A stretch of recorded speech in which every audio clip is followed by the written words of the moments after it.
The guy, I forget the name, some player that they had there. Messi. This was the guy. This is 2010 Champions League semi-final first leg at the San Siro, Inter Barcelona. And we played with Julio Cesar in goal. We played with the back four, Maicon, Lucio, Samuel and Zanetti. This was Mota and Cambiaso and Schneider, Eto'o and Pandev. The basic situation. Barcelona at that time, even still today, even before that, the back four, and then Busquets, Xavi, Keita. Iniesta was not starting the game, and then Ibrahimovic was the striker. This was Pedro, and this is the guy, I forget the name, some player that they had there. Messi. This was the guy. So there was a combination of ideas, but basically everything was around not let Messi play.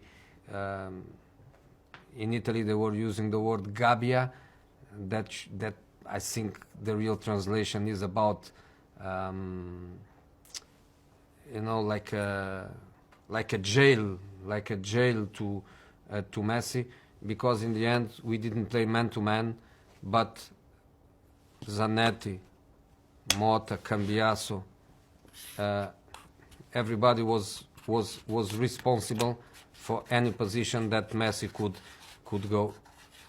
Even if Messi sometimes was trying to go more to this side here, he would always go, and then Schneider was going to close. So our defensive approach was based on this positional problem, and probably the only positional problem that we had. A part of that, we just need to be really compact, and don't give them too much space. They are going to have the ball more than us, much more than us, obviously, because many times they were moving the ball without hurting, and we must be mentally strong to cope with that. Let them have the ball, but not creating many chances for us. The second part of the plan was exactly how to hurt them,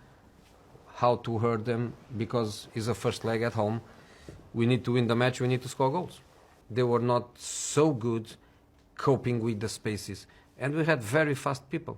We had very fast people attacking the spaces, and we had people with the right mentality and the right coaching of arriving into these positions. So we were fundamentally going from a defensive low block, but going very strong with 3, 4, 5 players into attacking positions in the transition. The second goal is exactly what I was saying before. Barcelona very strong and very well educated to the moment they lose the ball to try to press and to try to kill immediately the opposition counter-attack, because this is the area where they want to play all the time, and we were educated to attack the spaces behind them.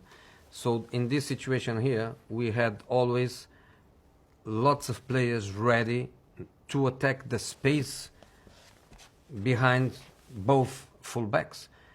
Which player should attack these spaces? Anyone. In this case, the player that attacked the space was Milito. And then, when the ball reached Milito in this area here, is a question of who is going to arrive, us or them.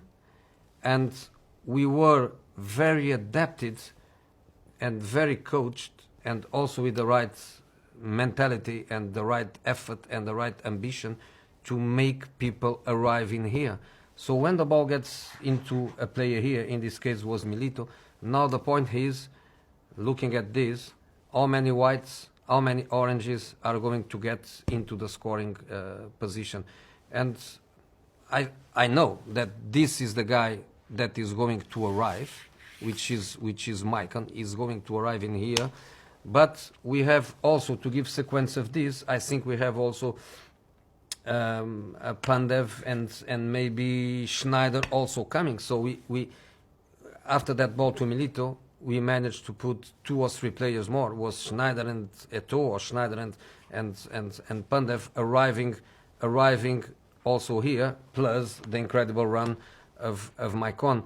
How many of them they were arriving? It was more difficult for them. I think Keita, Busquets, they couldn't cope with this run. I think Maxwell and Messi or Pedro in this position, they never thought that Maicon was going to arrive. So the second and the third goal, they had this similarity of us hurting them in the attacking transition.